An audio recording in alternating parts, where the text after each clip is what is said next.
Bom dia, boa tarde, boa noite, graça e paz. Continuando o nosso estudo sobre o livro de Gênesis, hoje vamos conhecer a história de Jacó. Esperto, enganador, apaixonado. Aqui se faz, aqui se paga. Dentro da história de Jacó, nós veremos também a história de seu irmão Esaú. Aqui nós temos uma imagem da cena clássica Jacó lutando com um anjo. Nós vamos entender jazinho. Duas nações em um ventre. Lá no Gênesis 25, do versículo 22 ao versículo 26, nós vemos que Rebeca, esposa de Isaac, estava grávida e que ela sentia uma espécie de briga, uma turbulência em seu ventre no período da gestação. Haviam gêmeos, e naquela época não tinha como saber, né? Mas Deus a revelou que haviam duas nações no ventre dela. Ela teve um filho mais velho, chamado Esaú, que é o pai dos Endonitas, né? Esaú também era conhecido como Edom, que significa vermelho. Esaú era o primogênito, era ruivo, revestido de pelos. Perito caçador, homem do campo. Lá no capítulo de Gênesis 25, nós temos essas informações. Amado por Isaac, que era seu pai, e desprezou seu direito de primogenitura, né? E pegou esposas estrangeiras. Ele casou com as suas primas, né? Filhas de Ismael, que era meio-irmão de Isaac, e também filho de Abraão, com a escrava Agar. E a Bíblia deixa bem claro que ele pegou essas esposas só para perturbar mesmo a vida dos pais, né? Jacó é pai dos israelitas. Logo à frente, Jacó vai se tornar Israel. Deus muda o nome dele. Nasce segurando o calcanhar do seu irmão, por isso ele recebe esse nome, porque Jacó significa aquele que agarra pelo calcanhar, traiçoeiro, né? E era um homem liso, um homem pacato, e habitava em tendas. Ele era cozinheiro, né? Ele era amado por Rebeca, sua mãe. E ele comprou a primogenitura de seu irmão, enganou o seu pai, mas buscou esposas de sua linhagem.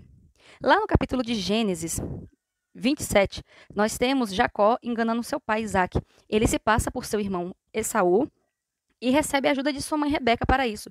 Ele veste uma das roupas de seu irmão, amando de sua mãe, coloca pelos de cabra, de ovelha, nos braços para que o pai dele pensasse que era ele. E o que é interessante é que Isaac ainda fala, a voz é de Jacó, mas o cheiro é de Isaac. Ou, perdão, o cheiro é de Esaú, né? Isaac, seu pai, ainda fala, mas acaba o abençoando. Então, quando o seu irmão descobre isso, quer matá-lo. A sua mãe o avisa e ele tem que fugir. Ele sai desse seio familiar e volta para a terra da mãe dele, em busca de Labão, que era irmão de sua mãe, lá em Ur dos Caldeus. No Gênesis 28, ele encontra com Deus e a sua promessa. Ele tem um encontro com Deus em Betel, né? E ele põe o nome do local de Betel. No Gênesis 28, do versículo 18 ao 22, ele ergue altares a Deus como aliança. No Gênesis capítulo 29, ele encontra Raquel, sua prima, que então se tornaria o grande amor de sua vida. No Gênesis 29, do 18 ao 30, nós temos a história onde ele gostaria de se casar com Rebeca, que era sua prima, filha de Labão. Então, ele combina com Labão, seu tio, que se tornaria seu sogro, que ele trabalharia 7 anos como escravo, para casar com Raquel, sua prima. Mas na noite de núpcias, Labão, seu tio, entrega Lia, que era irmã de Raquel. E ele é enganado. Então, para ter Raquel, ele tem que trabalhar mais 7 anos. Ou seja, ele trabalhou 14 anos como escravo para seu tio. Após esse período dele trabalhar para pagar o dote de suas esposas, no Gênesis 30, nós vemos ele pedindo a Labão, após muito sofrimento, muitas situações contraditórias, para ir embora.